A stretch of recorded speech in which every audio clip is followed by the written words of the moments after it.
The following is a production of DallasCowboys.com and the Dallas Cowboys Football Club. How about them Cowboys? Yeah! Go Cowboys! Let's go, baby! Are you ready for a break? Yes. Are you ready for a break? Absolutely. Ready for a break? Yeah, and so much for that. It's time for The Break on DallasCowboys.com We were on a break! with Ambar Garcia, Brian Broaddus, Patrick Walker, and Derek Eagleton. It is Wednesday, February 21st, 2024, season 19, episode number 113. Welcome to the latest edition of The Break. We are live from the SWBC Mortgage Studios at the Star. Brian continues this hiatus. He's in a holdout. We'll see how that continues. We'll see how that goes here over the next few weeks. Hopefully we can get a deal done and get him back in studio. I just joke. I really am just joking. So please don't start texting me. Brian has vacation this week, a well-earned vacation. Obviously in his role with the radio station, he does baseball and everything else. So it's that one little period he's got before he heads off to spring training next week, and it's all over the place. But Brian will be back in 2 weeks. Not this week, not next week, but the week after that he'll be back with us, and we'll clue him in on all the conversations that we've been having. Got Patrick Walker and Amber Garcia here with us today, and we will get into some talk on Dak Prescott. I promise we will get to some Dak Prescott talk. We've got some questions. You know your mic's on, right? I never promised that. I never promised that. Look, I never promised that in past episodes. I said maybe if time permits, we'll get to it. This week, I am guaranteeing we will get to some talk on Dak Prescott. But we also have some questions, by the way, from fans. We'll get to that in the third segment, maybe second segment. We'll see how it goes. But I did want to start with some talk on franchise tags. It's interesting because most years here with the Cowboys, it feels like there's some players that are like very well, like it's like there's just an expectation. He's going to be tagged. Oh, that guy's going to be tagged. Sometimes more than one, and you're like, I don't know who they're going to tag. This is an interesting year because I think an argument can be made Cowboys don't use the tag at all. I know you wrote an interesting article there, Patrick, talking about the franchise tag. Cowboys and all the other teams in the NFL have until March 7th to make their declarations if they want to franchise someone. Looking at the list of free agents, and I'll throw out a couple names here: Tyron Smith, Tony Pollard, Stephon Gilmore, Dorrance Armstrong, Jaron Kearse, Jonathan Hankins, Tyler Biadasz. Is there any name in that list that you think should or could warrant interest from the Cowboys as far as a franchise tag? Derek, when I was writing this piece yesterday, when the franchise tag window opened, I really sat with this list, and the more I sat with it, the more comfortable I was with understanding that the Cowboys should not be expected to use the tag. There's no one on this list that warrants that type of fully guaranteed one-year money as far as guaranteeing that they don't leave, because obviously you don't want Stephon Gilmore to leave. You want him back. You would like Jordan Lewis back. You would like guys like Tyron Smith back, obviously. Tony Pollard, Rico Dowdle, that's a conversation. Dorrance Armstrong, you would love to have a guy like Dorrance Armstrong back in the building. But while that's true, it's also true that if you look at these tag amounts as well, what are we talking about? Dorrance Armstrong would bring roughly $20 million fully guaranteed. Stephon Gilmore, at his age, $18.8 million projected, fully guaranteed. It just doesn't make sense numbers-wise. So, again, it doesn't mean that the Cowboys shouldn't try to re-sign guys like Stephon Gilmore. I want him back in the building. Dorrance Armstrong, I want him back in the building. But as far as keeping them here on a franchise tag, no, I say you go about the negotiation the old-fashioned way, and the chips fall where they fall. Yeah, I absolutely agree with everything you said. Looking at the list, there is no name that would make me want to give them a franchise tag just because the money doesn't make sense for what the player is. And like you said, Patrick, there are definitely players that you would want back on a contract, but not for that amount of money for just 1 year. You look at players that are somewhat younger, and then players are on the older side, that it just simply doesn't make sense to put that kind of money. And it's not the type of player that you wouldn't be able, I don't want to say they're not replaceable, or you can replace, or you can bring somebody else that can help you there, but they're not absolutely 1,000% essential. And I don't want that to sound bad, but we've seen it with Dalton Schultz at the time, where you're like, okay, we don't really have another tight end that can come in and he's being productive and you have to do it. Tony Pollard, what's the whole situation where you were trying to figure out what the running back situation was after parting ways with Ezekiel Elliott. So that kind of makes sense as well. And now we're at a point where, I don't think anyone right now makes sense. So let me ask you this. I want to make and I don't even know if I necessarily believe this, but I think it's an argument worth having. Dorrance Armstrong is a guy that's interesting to me because throughout the time he's been with the Cowboys, he seems to every year get a little bit better. Mm-hmm. He is at a premium position as a pass rusher. Do you project that at some point in his career, maybe this next year or two, because that's when it would happen, that he becomes one of the better pass rushers in the league, or that he's ready for that type of role? Because right now they're using him as kind of a rotational guy. Do you think that if put in a situation where he was a guy that was out there for a bulk of the snaps and not being used in as much of a rotation, but maybe obviously all teams will rotate their pass rushers. If you think he gets a little bit more opportunity, do you think he's a type of defensive end that actually can develop into one of the better ones in the league? And that would make the argument for you to say, let's do a 1-year franchise tag on him just so that we can see if this is the year that he takes that next step. And we know before we let him go, if we can't sign him to a long-term deal, before we let him go, we at least find out what are we dealing with here before we let him walk out of the door. I do believe that Dorrance Armstrong can be a high-quality starter in this league. The problem is with that argument is if you're talking about franchise tagging a guy, then you better be also putting him in a position where he can prove to you what you're asking. He's not in that position in Dallas because the likelihood is that, DeMarcus Lawrence is going into a contract year, but there's a likelihood that DeMarcus Lawrence is going to get an extension to hopefully finish his career here with the Cowboys. You can pretty much take it to the bank that Micah Parsons, anything's possible, but they're going to throw the biggest possible bag at Micah Parsons. And then you look at the emergence of guys like Sam Williams. If Sam Williams can get his self-discipline together as far as the penalties are concerned, his window is high as well. And then, we'll see. I think I hear what you're saying. Yeah. I guess, again, where I go to is, I think with all those things you just said, if you give me a young, upcoming defensive end, mm-hmm. I love what DeMarcus Lawrence does, mm-hmm. but if you tell me you give me a Dorrance Armstrong and Dorrance Armstrong can give me the kind of production that Tank is giving me, mm-hmm. then I would be foolish to let him walk out of the door because I don't know how much longer Tank will be playing, right? You're not long term. You're not wrong. If you feel that good about it. But do you know that at this point is what I'm arguing? You're not wrong. The problem is the timing is everything. Yeah. It doesn't time up in 2024 to have a franchise tag conversation on Dorrance because Tank is still playing at a Pro Bowl level, because Tank is likely going to be here beyond 2024, even if it's just into 2025, 2026. The fact is right now, Dorrance is not going to get the opportunity to prove he's a high-quality starter in the league with the Cowboys, which then flips the tables because free agency is a two-way street. Now, if you're Dorrance Armstrong, if you're his agent, you're looking at the fact that Aiden Durden went to Seattle. Seattle needs a starting pass rusher. Facts. If you're looking at the fact that Dan Quinn is in Washington, Washington needs you're probably starting edge rusher. I would guess you're probably going to lose him if you don't. Yeah. So whether it be my guess. Right, if you don't franchise tag him, there's a good chance that he leaves. But there's not enough of an argument to franchise tag him because the timing doesn't work out well. If we're talking about last year definitively being a downturn year for DeMarcus Lawrence, because Micah's going to be here, right? If that's the case, then that's a much more viable conversation. But is that not a viable conversation if you're thinking of it from the standpoint of at Tank's age, this year we may see a decline? You don't know, but you could see a decline. And does that then pressure you to say, okay, actually, we should maybe move on from Tank and we need to keep Dorrance? That's my point. This year could be a pivotal year all the way around when it comes to defensive ends, right? But you would need to have seen signals of a possible decline looming on 2024 for DeMarcus Lawrence. This is a Pro Bowl caliber guy from 2022. He had a Pro Bowl worthy season in 2023. He's been healthy. He's been healthy the entirety. He's battled some little things, but he's been available. He's been on the field.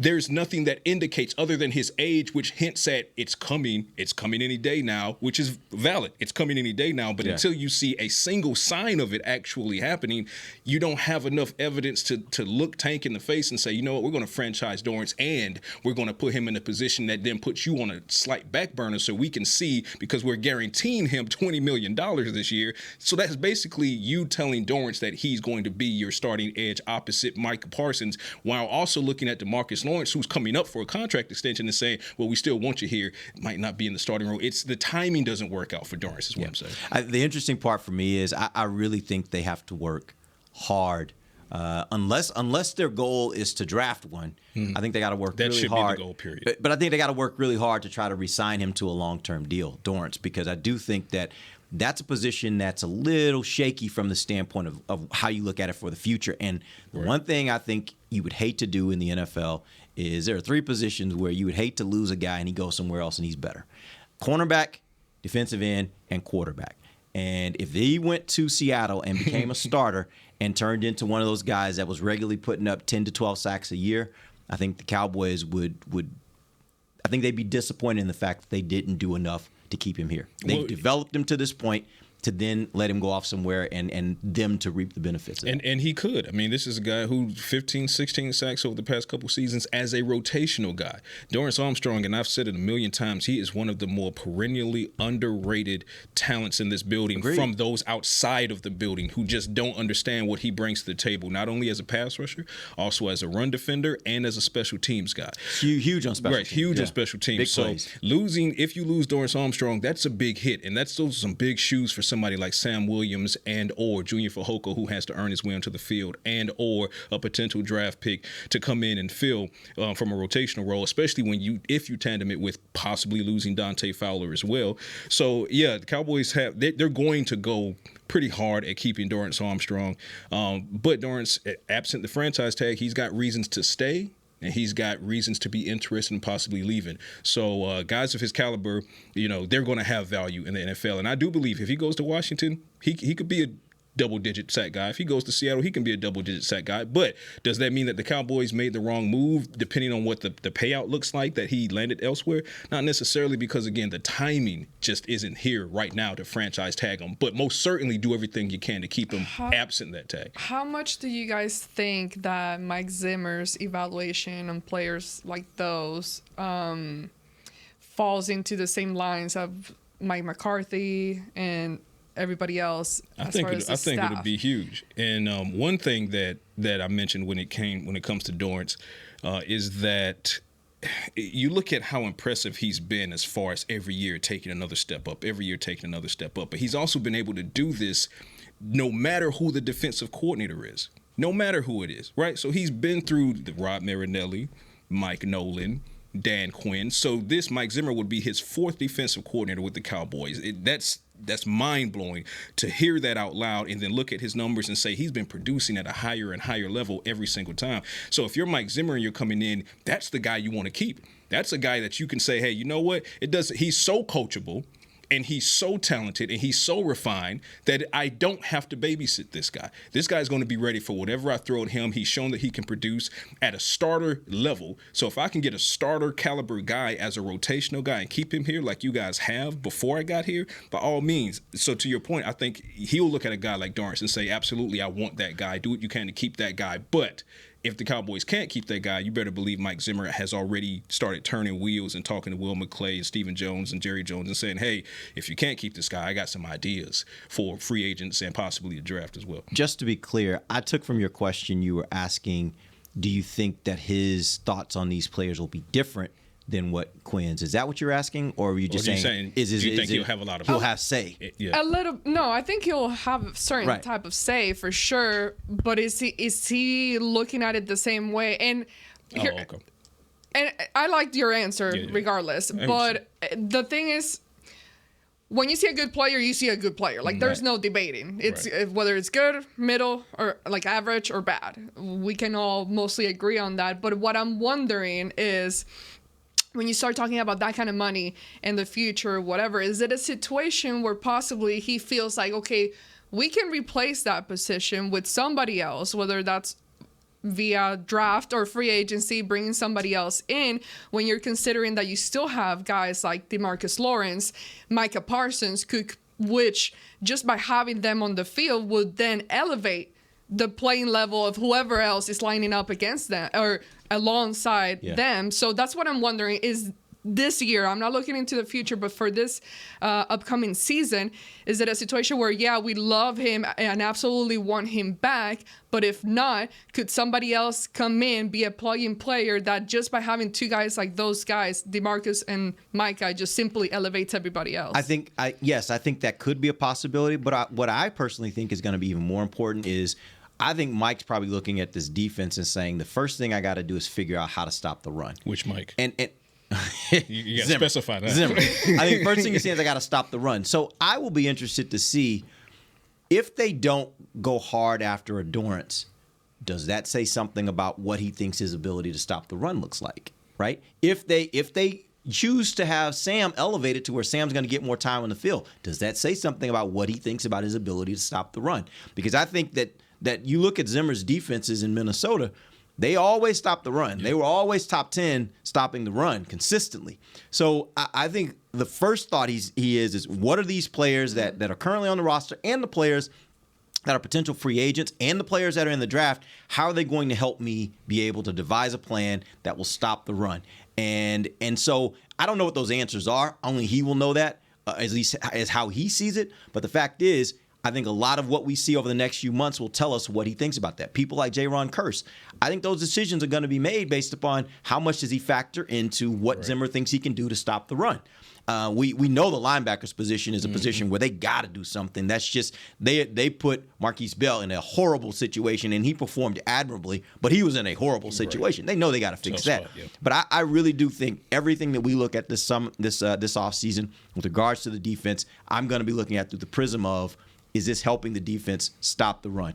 And guys that leave, it will suggest to me that Mike Zimmer doesn't think they're necessary to stopping the run. I think it all works hand in hand, because if you look at it from the aspect of, is Zimmer coming in saying, well, if Armstrong can't be retained, well, there's possibly someone else who can step up in his role. I don't see that person in the building right now. Could it be Sam? Zimmer talks a lot about discipline, and we know that he's huge on it. So, again, I say, if you're talking about the Zimmer variable, I don't see it as Sam yet as far as replacing Armstrong. Maybe after 2024, we feel differently about it, and we say, okay, there we go, Sam's that guy. But as we have this conversation, can't say it yet. So I think that if you're Mike Zimmer, you're saying, I want Dorrance Armstrong because I want him in rotation with Micah and DeMarcus. I know what that is. But then it goes to the front office to say, well, they might come back to Zimmer and say, we want him as well. He's a great organizational guy, great locker room guy. We got to see what the price is, though. And if we can't get him at our price, what other options are you thinking about, free agency-wise, draft-wise? I think that's the conversation that's going to happen upstairs. All right, we're going to take our first break. We're going to come back. We'll get to our much-anticipated segment on Dak Prescott. We'll do that when we come back. DallasCowboys.com radio. Todd thought it would be secure to jog in the cheetah savanna. Todd believed the big cat repellent he bought online was reliable. And now, Todd is trying to be faster than this cheetah that can run 80 miles per hour. But the good news is, Todd has AT&T 5G that is fast, reliable, and secure. And he learned the best thing to do is stop running and toss her the backpack with the beef stew. AT&T 5G. Fast, reliable, secure. It's not complicated. 5G requires compatible plan and device. 5G may not be available in your area. See att.com/5G for you for details. Cowboys fans, after that move, we've just coined the term Rowdy Replay. Let's roll back the tape. Okay, there's our mascot Rowdy cheering on the boys. And now he's on his phone, on his Bank of America mobile banking app? Staying on top of his finances with his virtual financial assistant, Erica. Bank of America's digital tools are so impressive. Cowboys fans just can't stop banking. Learn more at bankofamerica.com/can't-stop-banking. Erica is only available in the English language. You must download the latest version of the mobile banking app, only available on select mobile devices. Message and data rates may apply. Member FDIC. Welcome back into Dear Doctor, the show where I answer life's questions with an ice-cold can of Dr. Pepper. Sheila, let's hear from our next caller, would you? Dear Doctor, my friend supported me during a tough time, but what's the right gift that says, thanks for being a shoulder to cry on? Okay, this one's easy. I say give her a delicious Dr. Pepper. Nothing says, thanks, girl, better than a one-of-a-kind soda. Yes, any Dr. Pepper flavor will do. Now, just a reminder that I don't need to be a real doctor to know that Dr. Pepper is the one you deserve. They say champions are remembered, but legends are never forgotten. United Ag and Turf offers a winning lineup of John Deere equipment built to tackle any challenge on and off the field. Legendary John Deere tractors, combines, residential mowers, commercial mowers, compact construction equipment, Gator utility vehicles, and a full line of golf and sports turf equipment. United Ag and Turf, the official Ag and Turf equipment supplier of the Dallas Cowboys. Visit UnitedAgAndTurf.com to find a location near you. Back to the break. Register now for 2024 Dallas Cowboys youth camps presented by Invisalign. Athletes of all skill levels, ages 6 to 16, are invited to learn from the best this summer at Ford Center at the Star in Frisco. Football camps are led by former NFL players, and dance camps are taught by the current Dallas Cowboys cheerleaders. Register before May 17th to save $25. Visit DallasCowboys.com/camps. Welcome back. It is the second segment of The Break, live from the SWBC Mortgage Studios at the Star. This segment brought to you by Blockchain.com. All right, let's talk about Dak Prescott. I want to start with a basic, big-picture question on Dak. What would you say, after watching him play this season, really watching him play throughout his career, what would you say is the greatest asset that Dak brings to the table? Greatest asset? I would say his leadership, his personality, and the way he handles the... People are going to laugh at me by saying this. I was going to say handles the pressure. Whoa, look at that Green Bay game. Well, you know how it goes right now. Recency bias says that anything we say on Dak, people are going to roll their eyes if it's a positive statement. But go ahead. I get your point. No, I think he's a wonderful leader in the way he handles the whole adversity, and I get it. It's a great story, his story, and I get that fans are over it at some point. Enough is enough. But my thing is, last year he proved to me that he had not hit the ceiling, even though some people might think so because of how the playoff turned out. But I think we saw him become even a better player. We saw him still being developed in his, how many years is this? This is going on 8. That was 8, right? 8. It's a long time. 2016 is when he got here. That would have been, long time. But he started doing things that I think, and I've talked about it before, my issue heading into this last season was like, okay, you've changed so many moving pieces around him. You've changed personnel. You've changed players. You've changed coaches. You've changed so much that at one point, he has to be... everything else is going to start pointing at him as the problem. But he was able to be that guy today that he took on certain games where even though when certain players weren't playing as well, he was able to carry that on his back and still perform at a high level. And that's something that I had not seen from him necessarily before. So just the way he played, and I get it, that last game just kind of... it's easy to wipe everything out, but you have to look at everything else, and you have to remember he wasn't the only one that played terrible in the Green Bay game. This was a collective mess from everybody that played absolutely bad. But I think the way that every year, his mentality is what I'm trying to say. That's what I liked most about him. Last year, he talked about the interceptions, and he came back and absolutely completely proved that he could improve in that aspect. 100% agreed. It's leadership. We can talk about the lack of postseason success, and that matters. It is valid. Do you need more from Dak Prescott on the field in the postseason? 100% you do. That is true.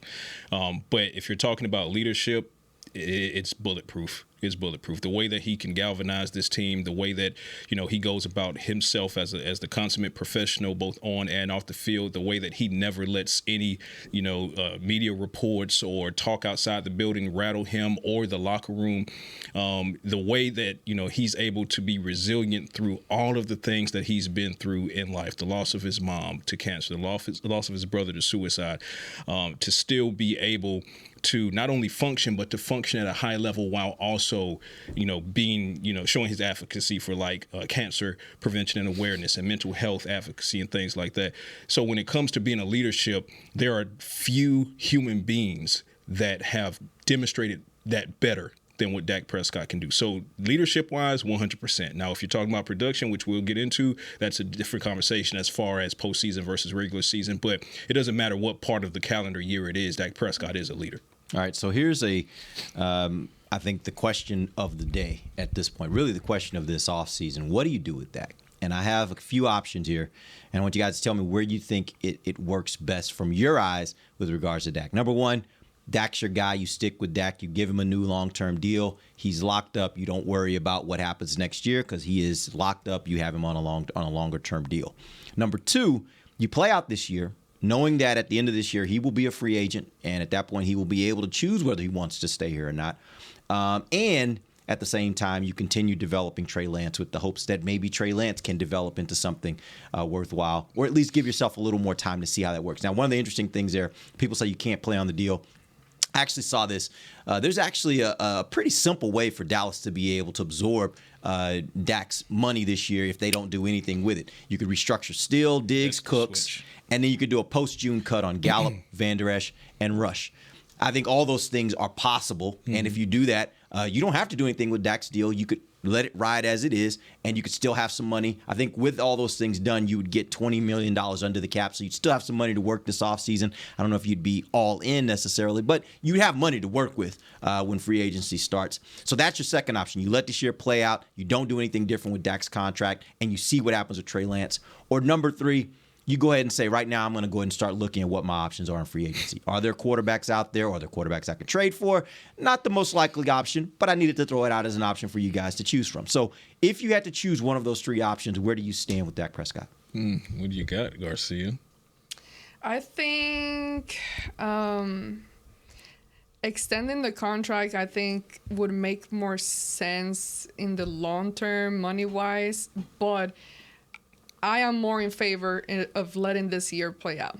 If we're on the hot seat, we're all in the hot seat this year. We're talking about coaches Not and all everybody. Of us. No, them. Football side.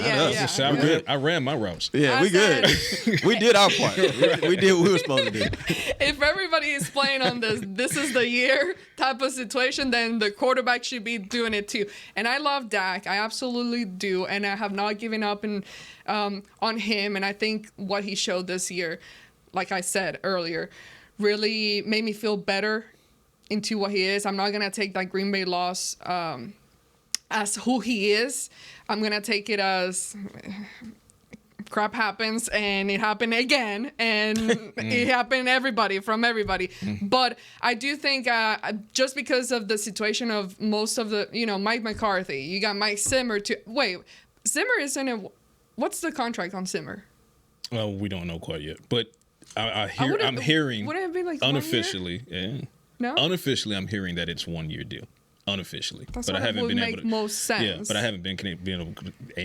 But the other thing too about coaches is even if let's say it's a long-term deal, let's say it's a 3-year deal. Yeah. Even if it's a 3-year deal, if they make a move yeah. next year and they bring in another head coach and he wants another defensive coordinator, then they'll just move on. Like that's how it works with coaches, unfortunately. But the point is, I need. Or the coordinator could leave for a head coaching position. Right. Exactly. Yeah. There's all kinds of scenarios. So I don't worry so much about that. Yeah. I just would want, just to add more drama to it, add that added pressure.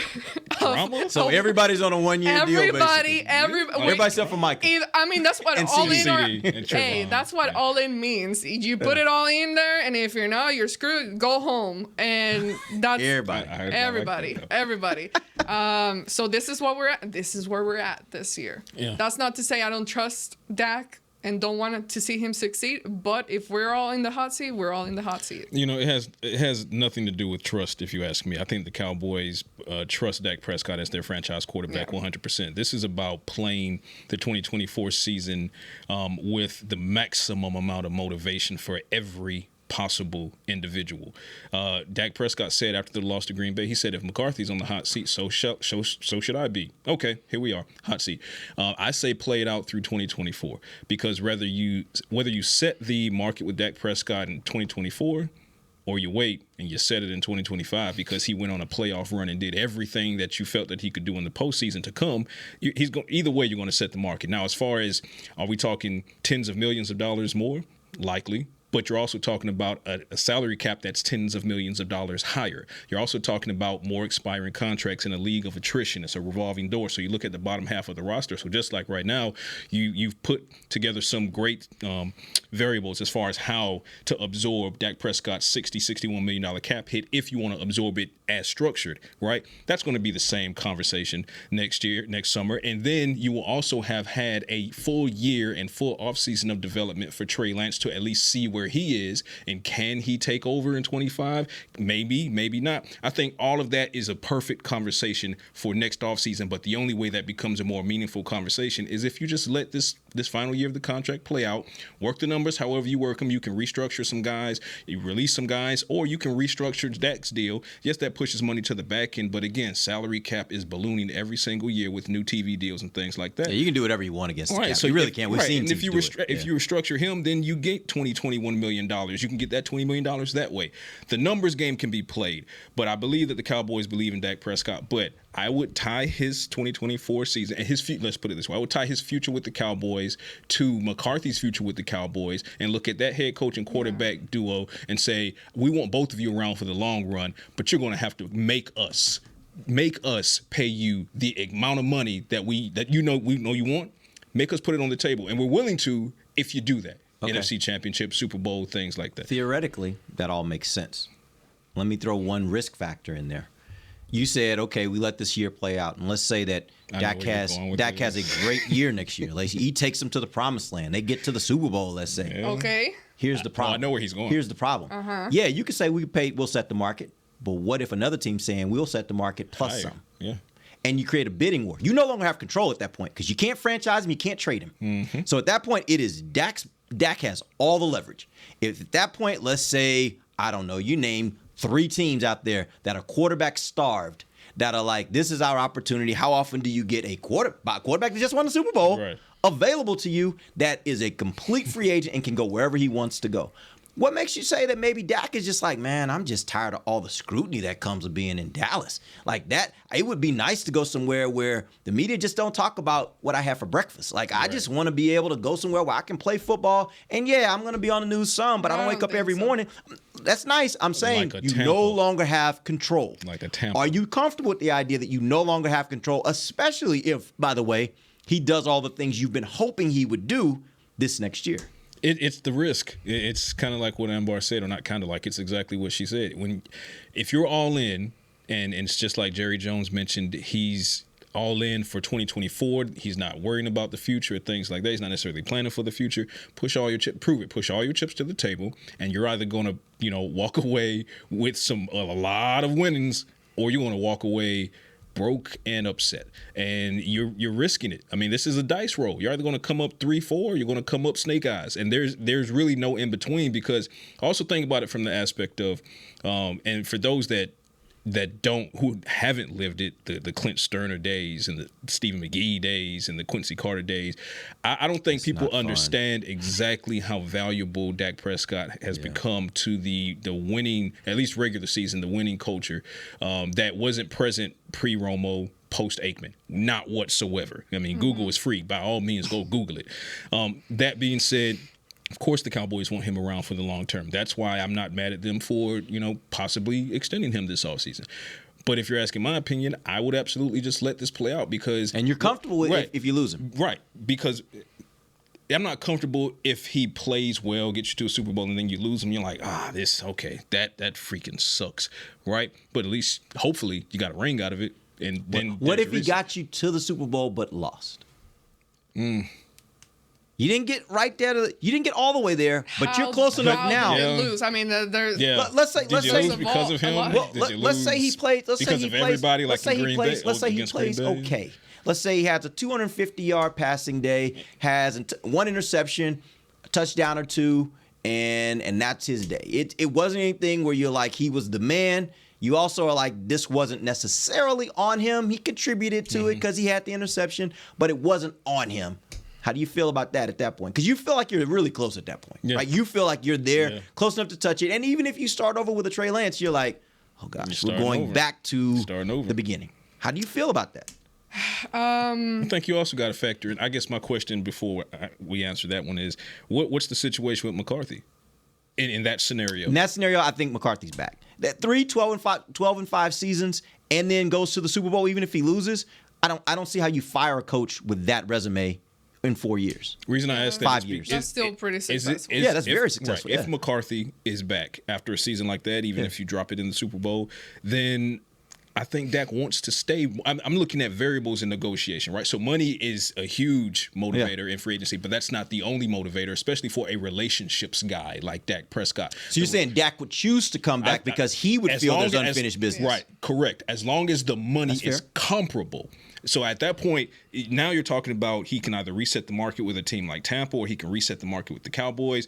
But if Tampa, hypothetically, because you're smaller market, less scrutiny to that point. But if Tampa's offer is set in the market, and the Cowboys offer is also a market setter, but Tampa is slightly higher, but McCarthy is back, and you're coming off of a Super Bowl run that you just fell short in the Super Bowl, I think Dak Prescott looks at that and says, you know what, unfinished business, and my guy's back, and CeeDee Lamb is still here for the long haul, and yeah, right? But here, wait, you just said CeeDee Lamb's here for long term. Does that complicate matters that now you're in a situation where you're in a bidding war for your quarterback, and by the way, you now got to sign one of the top 3 to 5 wide receivers in the league? No, you got to get Lamb done.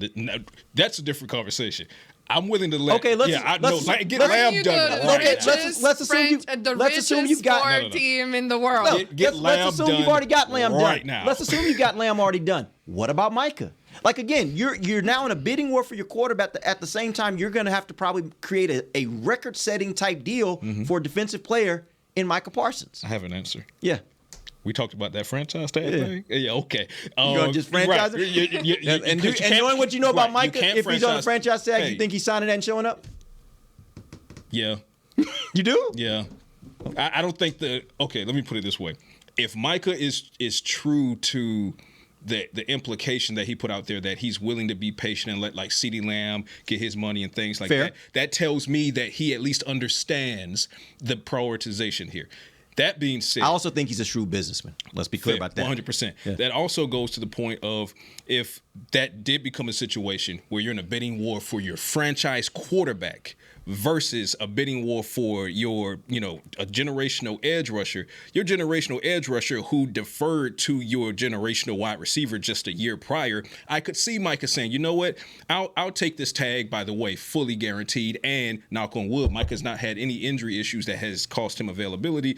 Go ahead and pay Dak Prescott, and then we'll meet at this table offseason 2026. Oh, and by the way, when we meet at the table offseason 2026, if you thought I was going to be the highest paid in NFL history, go ahead and add some more to that. So I think being a shrewd businessman, understanding the prioritization between who needs to be paid when, if it came to Micah versus Dak, I could fully see Micah saying, go ahead and pay our quarterback because I do want to win. And I know that if we reset, there's no guarantee with Trey Lance. There's no guarantee with a drafted quarterback. And right now, there's no one on the market quarterback-wise that is equivalent to what Dak Prescott gives you. So if Micah is going to hold true to that word, then I think he'd be fine with it. Yeah, I think that's, and again, I don't know. I've not talked to Micah about this. I've not talked to Dak about this. I don't know what they're thinking. My whole point is, and the point I'm trying to make here is there's a lot of factors that are involved here, more so than just saying, do you pay Dak now or pay Dak later?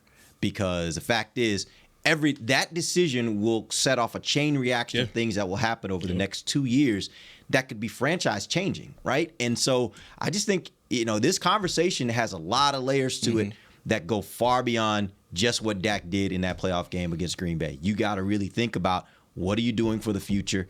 And if this happens, then this is going to happen. And how does that affect this? There are all these different layers. And I think all that has to be And then there's the added layer of, let's say you go ahead and extend him right now, which, again, I'm totally fine with given his value. Yes, you need more from the postseason, but he's earned another extension, in my opinion.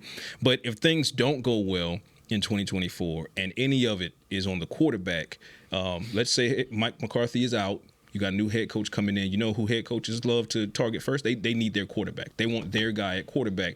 And you've seen it all around the league over the history of the league. What does that mean for Dak Prescott on a very long-term deal versus a incoming head coach that might like Dak but might have other ideas in like a Cliff Kingsbury kind of way, right? So, but also those conversations, from what I've heard in the past when interviewing certain head coaches, what's on the table is, can you work with Dak Prescott? Yeah. If not, then you might not be the right option for them. That's true. But now you're also, and again, this is such a fun conversation. That also goes to the understanding that you're possibly limiting your pool of candidates as well.